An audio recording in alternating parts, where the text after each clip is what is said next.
कि सारे कैंडिडेट जरा आगे आ जाएं। सारे जो इस चुनाव के उम्मीदवार हैं वो आगे आ जाएं। मैं उन सबको नमस्ते करके आपके पास आता हूं, उसके बाद भाषण शुरू करूंगा।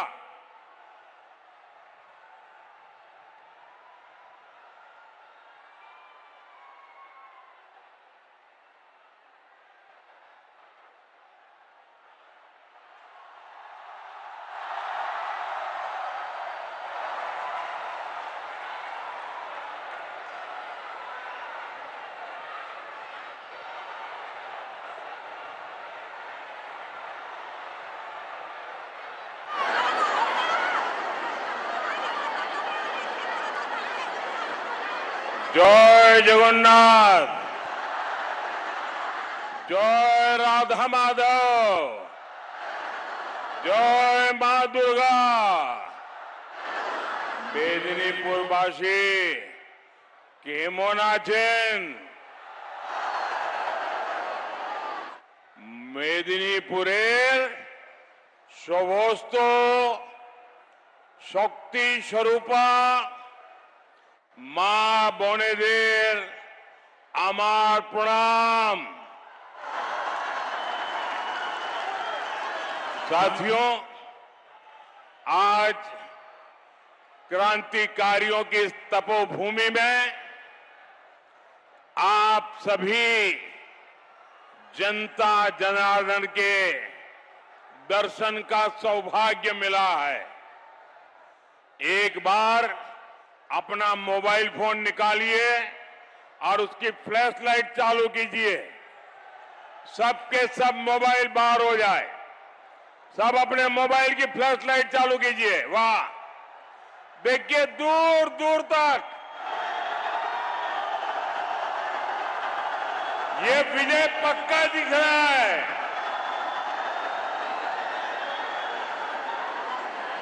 देखिए चारों तरफ विजय का विश्वास और टीएमसी के अंधकार का खात्मा, ये साफ साफ लिख रहा है। बोलिए मेरे साथ, भारत माता की, भारत माता की। यहां के सभी क्रांतिवीरों और सेनानियों को मैं नमन करता हूं। आप सभी बीजेपी को, मेरे सभी साथियों को आशीर्वाद देने के लिए यहां आए। मैं आपका बहुत आभारी हूं। मुझे अभी बताया गया 3-3, 4-4 घंटे से आप बैठे हैं। मैं आपके इस प्यार को,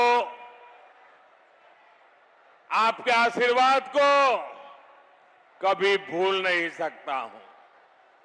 साथियों, बंगाल में तृणमूल की निर्ममता को 15 साल पूरे हो चुके हैं।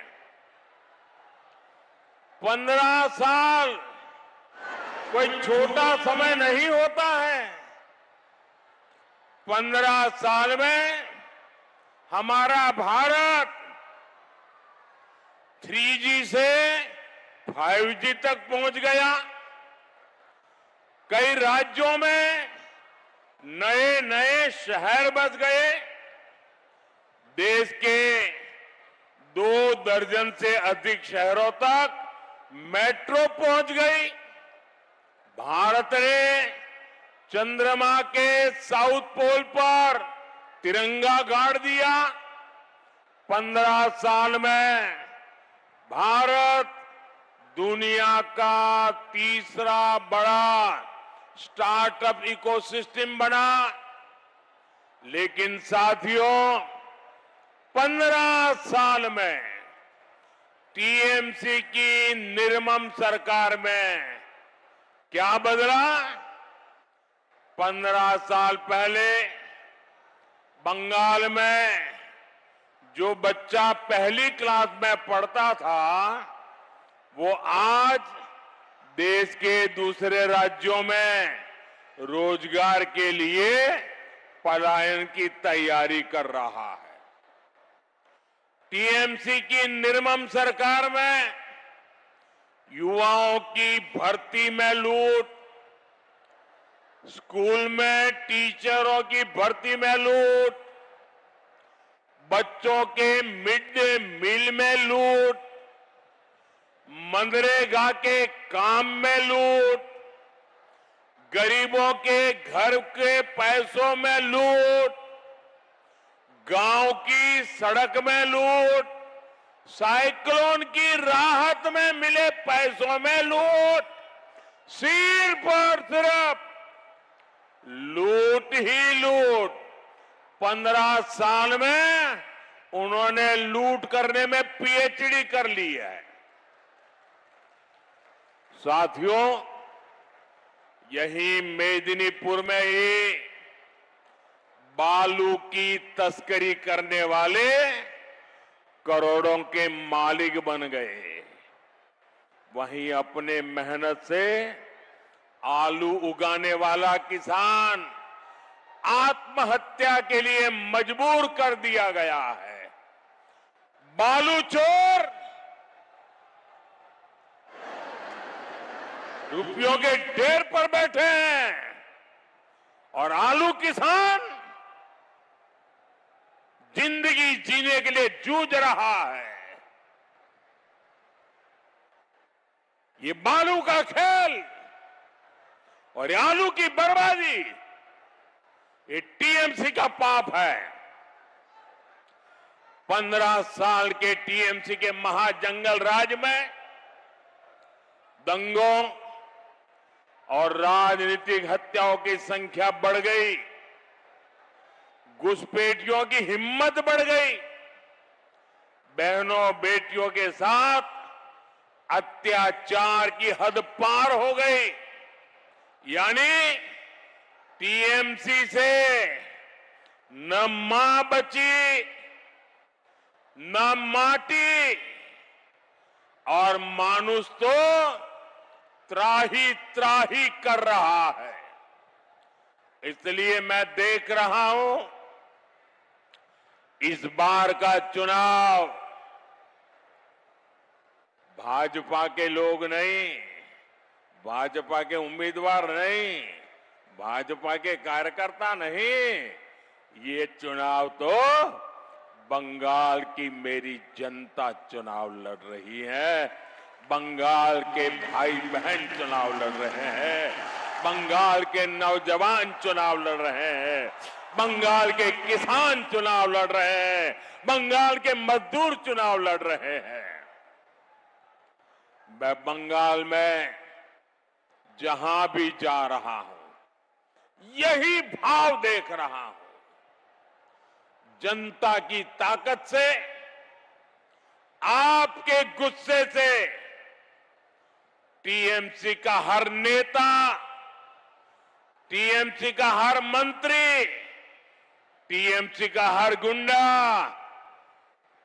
जो 1 महीने पहले आपको डरा रहा था, आज वो डर के मारे कांप रहा है, कांप रहा है।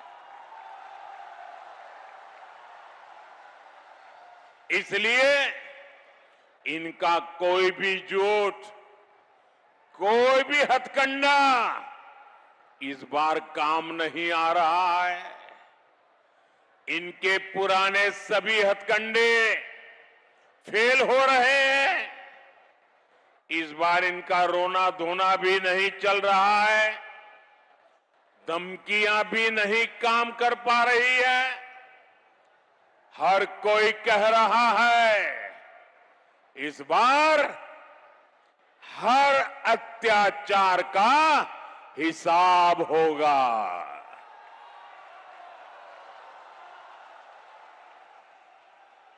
होगा ना?